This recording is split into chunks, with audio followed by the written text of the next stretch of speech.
देखिए दोस्तों, कल 10,000 करोड़ की बिकवाली हुई है मार्केट में। आप लोगों ने देखा है कि एफआईआई ने 10,000 करोड़ की बिकवाली करी है, 9,500 के करोड़ के आसपास आपके डीआईआई ने बाई करी है। वहीं पर ही मैं आपको एक बात बता दूं कि डीआईआई ने भी जम करके बिकवाली करी है, बट रिटेलर्स की खरीदारी की वजह से ये दिख रहा है। तो आज के टाइम पर मैं इस सिंबियो से क्या साबित होता है? इस सिंबियो से साबित ये होता है कि आज का जो रिटेलर है, आज का जो युवा है, वो इस बात को अच्छे से समझ चुका है। और मैं कोटि कोटि बधाई देना चाहूंगा उन छोटे छोटे इन्फ्लुएंसर्स का जो कि जुबानी टॉक के जैसे इस निस्वार्थ सेवा में लगे हुए हैं। यस, बहुत सारे अच्छे लोग भी हैं जो कि कम से कम जिनको इस बात की समझ आ गई है और वो उसको आप लोगों में उन बातों को बांटते हैं। तो सबसे बड़ा शुक्रगुजार इस चीज का हमें होना चाहिए, नंबर एक। नंबर दो, मैं उस पर बोलना चाहूंगा कि जो ये रिटेलर्स का पैसा आ रहा है, ये पैसा सस्टेन करना चाहिए, चाहे कोई भी सर्कमस्टेंसेस आ जाए। इंडिया की कहीं पर भी ना तो जीडीपी कहीं जा रही है, ना ही एम्प्लॉयमेंट का जो लोग काम कर रहे हैं वो कहीं पर जा रहा है। जब ये लोगों को समझ में आ जाएगी कि ये लाखों करोड़ों लोग जो रात दिन ठंडी में, गर्मी में, बरसात में भाग रहे हैं, भागम भाग कर रहे हैं, जिन जिन कंपनियों में, फैक्ट्रियों में आपका पैसा लगा हुआ है, तो इसका मतलब ये है कि यस, वहां से आपका ग्रोथ पक्का तय है। आज अगर गिरावट है तो कल के दिन में ये अप भी जाएगा। एक तो ये हो गया। दूसरी बात, अमेरिका की मंदी और जियोपॉलिटिकल टेंशन के अलावा एक इशू है जिस पर मैं आप लोगों का ध्यान देना चाहूंगा। आप लोगों ने देखा होगा कि जापान को लोग सोच रहे थे, जापान एक विकसित कंट्री है, इसमें कोई भी संदेह नहीं है। जापान अपने आप में एक यूनिक कंट्री है, लेकिन उसका कई दिनों से, काफी दिनों से उनका क्या हो रहा था, एक ही ढर्रे पर उनकी इकोनॉमी चल रही थी। तो नए उनके जापानी बैंक के जो सीईओ आए हैं, उन्होंने उसको अमूलचूल उसमें परिवर्तन करना शुरू किया है। मींस क्या है, उनके परिवर्तन की वजह से वहां पर ये चीजें दिखाई दी गई हैं। सबसे पहले मैं उस पर आपको डिस्कस करना चाहूंगा। उससे कहीं ना कहीं संबंध अमेरिका भी है, उससे कहीं ना कहीं संबंध और भी कंट्रियां हैं। काफी मेहनत और रिसर्च के बाद में ये चीजें आई हैं, ये आपको बताना बहुत जरूरी है, क्योंकि आपको इकोनॉमिक समझ होना थोड़ी सी, अपने पैसे मैनेज करने के लिए। मैं ये नहीं बोल रहा हूं आप इससे इकोनॉमिस्ट नहीं बन जाएंगे, लेकिन अपने पैसे को मैनेज करने के लिए आपकी समझ विकसित होगी। सबसे बड़ी बात क्या है, मेरा एजुकेशनल कम मोटिवेशनल चैनल है। कल मैंने आपको ज्यादा से ज्यादा मोटिवेट करने की कोशिश किया है कि यस, आप ऐसा करें। तो हो सकता है कि उस समय मेरी बॉडी लैंग्वेज या हो सकता है मेरे हाव भाव ऐसे लगे हों जो कि हर दिन से अलग लगे हों, क्योंकि आपको उस समय पैनिक में ना आने देना। उस समय आपके पैसे को ये करना कि भाई देखो, ऐसा समय है, आप अपने फंड में लगा रहे हो, अपने एमसी में लगा रहे हो, अपना पैसा लगा रहे हो। 4 पैसा अगर आपको ज्यादा एक्स्ट्रा मिलेगा तो कम से कम हमें आपका उसका पुण्य मिलेगा। उस चीज को लेकर के फिर जाकर के कल मैं थोड़ा सा ऑफेंसिव मोड में था, अब मोटिवेशनल मोड में था। अगर आप लोगों को मोटिवेशन अच्छा लगा है तो अप्रिशिएट जरूर करिएगा, कैसा लगा है आपको। अब बात कर लेते हैं जापान की। देखो दोस्तों, कुछ डाटाज मैं आपको देना चाहूंगा। एक येन की कीमत 5 अगस्त को 142 येन है, वहीं 5 जुलाई को इसकी कीमत कितनी थी, 161 येन थी। ध्यान देने वाली बात क्या है, 13.38% येन मजबूत हुआ है। अब आप बोलोगे येन की मजबूती से क्या फर्क पड़ रहा है भाई साहब, क्या फर्क पड़ रहा है, क्या बात कर रहे हो आप? यस, अब मैं आपको बताता हूं। तो इसका क्या हुआ है कि देखो, इससे वहां पर 0% इंटरेस्ट रेट पर लोन मिलता था। बहुत सारी कंट्रियों ने वहां से लोन ले रखा था। वो लोन लेकर के यहां वहां पर उन्होंने पैसा लगा रखा था। जैसे फॉर एग्जांपल मैं आपको बताना चाहूंगा, खुद अमेरिका ने ही 1.2 ट्रिलियन का जापान से लोन लिया हुआ था, जो कि तकरीबन 100 लाख करोड़ होता है। अब अगर वो येन मजबूत हुआ है तो अमेरिका को अब 113 लाख करोड़ रुपया पे करना पड़ेगा, प्लस जो इंटरेस्ट उन्होंने 0.25% किया है वो इंटरेस्ट भी पे करना पड़ेगा। तो अब ये अमेरिका के ऊपर, एक तो वहां पर ऐसे ही हालात थे, ऊपर से उनके ऊपर ये एक्स्ट्रा बर्डन जापान की, जो उनके नए, जैसे हमारे यहाँ के आरबीआई के गवर्नर बैठे हैं, उनके फेडरल के जयराम पॉल जी हैं, वैसे ही उनके जो बैठे हैं, उनका नाम तो मेरे को एग्जैक्टली याद नहीं है, लेकिन वो अमूलचूल परिवर्तन वहां पर कर रहे हैं, जिसकी वजह से आया है। वर्ल्ड बैंक ने 837 करोड़ रुपया लिया, जो कि उनको 114 करोड़ अब एक्स्ट्रा वर्ल्ड बैंक को देना पड़ेगा।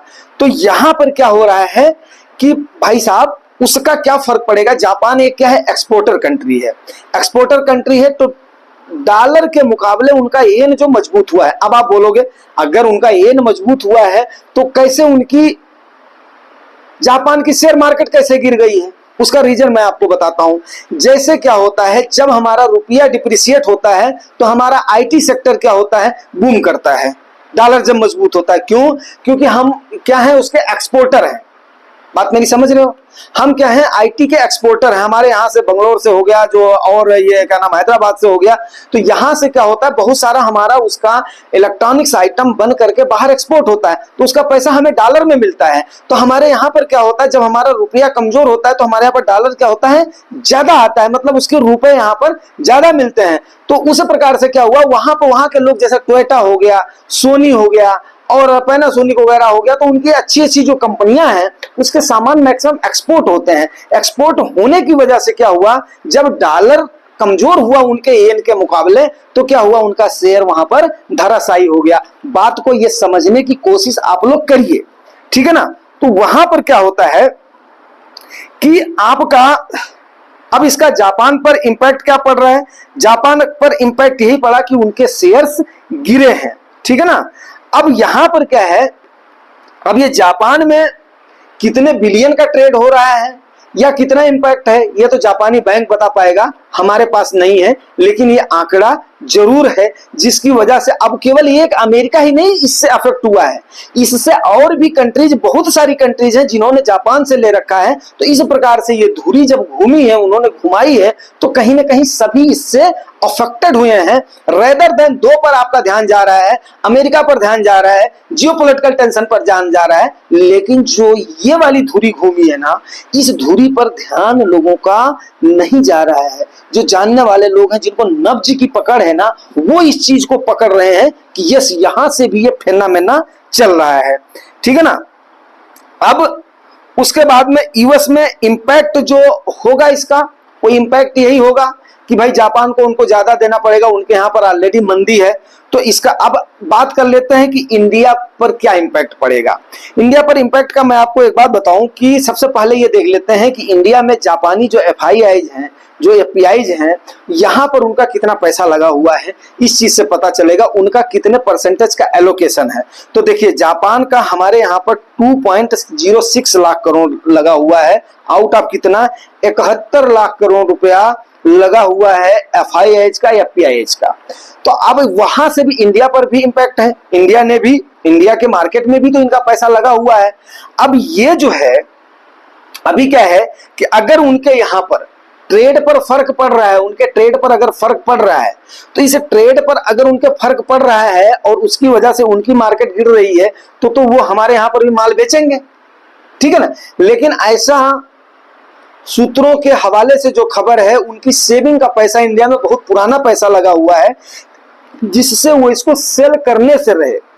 वैसे भी रिसेंटली एफपीआई ने 1 लाख करोड़ के आसपास उन्होंने सेल कर लिया है, हमारे मार्केट से खूब दबा करके बेचा है, और वहां पर पोजीशन हमारे रिटेलर्स ने जम करके बनाई है। ये भी मैं आपको एक बात बता दूं, तो इसका यहां पर इंपैक्ट, अगर इन्होंने सेल ऑफ किया, अगर इनका कैम ट्रेडिंग का हुआ, तो जाकर के इनके ऊपर फर्क पड़ेगा, हमारे ऊपर फर्क पड़ेगा, ये लोग बेचेंगे। 2.86% है, वैसे इतना ज्यादा नहीं है, लेकिन फिर भी आप देख लीजिए, सबसे ज्यादा हमारे यहाँ पर जो इन्वेस्टेड है, ये भी डाटा आपको जानना जरूरी है, 30 लाख करोड़ अमेरिका का हमारे यहाँ पर लगा हुआ है, ठीक है ना।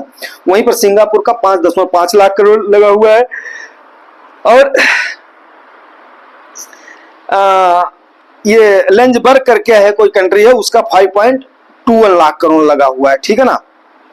तो यूएस के बैंक में मार्केट में आज की डेट में गिरावट है, तो हमें तो ये उम्मीद नहीं, जैसा कि सवेरे हमारी मार्केट ने अप होने की कोशिश किया है, उसके बाद में मैं इसीलिए वीडियो थोड़ा सा लेट डाल रहा हूं कि ताकि आप लोगों को कॉल देता कुछ। लेकिन अभी क्या है कि उससे जितना अप गई थी, उससे हाफ से ज्यादा डाउन हो गई है। अब हो सकता है 1-2 घंटे में डाउन जाती है, डाउन जाए ना जाए, गिरती हुई मार्केट में भी हमने इन्वेस्ट करना है, जिनके पास पैसे हैं चढ़ती हुई मार्केट में भी हमने करना है। तो कुछ ना कुछ हमने कल के परसेंटेज के हिसाब से आज भी परसेंटेज को कुछ ना कुछ एलोकेट करना है, वही मैं भी करूंगा, वही आपको भी बता रहा हूं, ठीक है ना। उसके बाद में आपको एक बात बता दूं कि जो अमेरिका की मंदी हो रही है ना, अमेरिका की मंदी क्या होती है आप बताएं। मंदी वो चीज होती है जब इन्फ्लेशन से आपका जीडीपी का डाटा जो है ना वो डाउन हो जाए, तब जाकर के फिर मंदी मानी जाती है। तो जब आपका ग्रोथ रेट जो है ना वो निगेटिव में चला जाए, वो छोड़ दो, महंगाई वगैरह छोड़ दो, ग्रोथ रेट आपका अगर निगेटिव में चला जाता है तब जाकर के वहां पर मंदी मानी जाती है, क्योंकि सारे खर्चों को काट करके, सारे प्रोडक्शन को काट करके फिर उसके बाद में जीडीपी निकाला जाता है। आप भी जानते हैं इस चीज को, इतना तो मोटी मोटी समझते ही हैं। तो अमेरिका की जो मंदी का सबब है वो मैं आपको कर दूं, तो अगर एक क्वार्टर निगेटिव आने से कोई मंदी नहीं मानी जाती है, अगर 2 क्वार्टर कंटिन्यूअस निगेटिव आ जाती है तब जाकर के मंदी की संभावना होती है। सही बात को अब जो है देखो कितनी मेहनत करनी पड़ती है आप लोगों के लिए।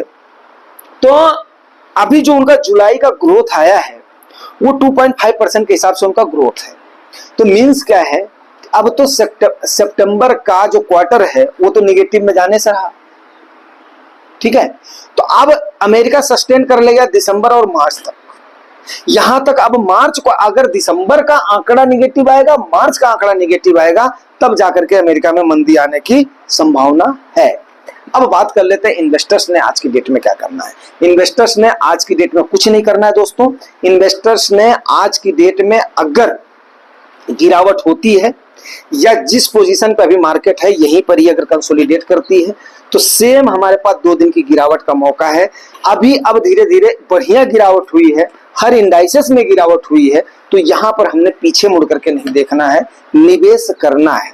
अगर यहां से गिरेगी तो फिर देखेंगे तो, लेकिन यह सारा पैसा एक साथ नहीं डालना है, हिसाब से डालते रहो, ताकि कल को जब ऊपर जाएगी मार्केट तो पछतावा ना हो कि यार काश हमने डाला होता। तो इसलिए थोड़ी थोड़ी पोजीशन डालते रहो। नीचे जाएगी तो उस समय क्या रहेगा, यार हमने पूरा नहीं डाला था, अब इसको डालता हूं, करता हूं। इसी प्रकार से चलना है। और भाई देखो, उम्मीद के ऊपर दुनिया कायम है, उम्मीद करना है। जुगानी टॉक्स का उद्देश्य यही है, आपकी उम्मीद को जगा करके रखना, मैक्स टू मैक्स आपका प्रॉफिट करवाना। और दोस्तों, अगर ये सारी जानकारियां आपको अच्छी लगती हैं, मेहनत आपको ऐसा लगता है कि हाँ मेहनत लगती है इन सारी चीजों में, खास करके आपको बांधे रखने में, आपको इन्वेस्टेड करवाने में, तो दोस्तों रिवार्ड जरूर किया करो। रिवार्ड आपको पता है, लाइक शेयर सब्सक्राइब और कमेंट वगैरह से अपनी क्वेरीज वगैरह आप लोग पूछते हो, काफी अच्छी बात है और मैं उसको पक्का मैं समाधान करता हूं।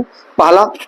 दूसरा, शेयर मैक्स टू मैक्स करो ताकि ये लोगों को इसका ज्यादा से ज्यादा कम से कम ये करे, क्योंकि मैंने आपको बता दिया है मेरे पास इस चैनल के अलावा मैं कोई भी लिंक वगैरह नहीं शेयर करता हूं, ठीक है ना। इसलिए नहीं करता हूं क्योंकि मेरे को भी ये खसक है कि हाँ यस मैं आमने सामने ही बात करूंगा, तो आमने सामने ही बात करूंगा, यस, और वो मैं करता भी हूं, ठीक है ना। और बाकी सब ठीक है। और इसके अलावा भी और क्या बोला जाए, ठीक है ना। मिलते हैं फिर अगले सेशन में, शाम के सेशन में। अगर बहुत जरूरी हुआ तो बीच में कॉल दूंगा, नहीं तो जिस पोजीशन पे चल रहे हैं यहाँ पर हुआ तो वही कल वाली पोजीशन फिर बनाएंगे, ठीक है दोस्तों। और बस इसके साथ ही खत्म करते हैं आज का session. Thank you very much, thank you.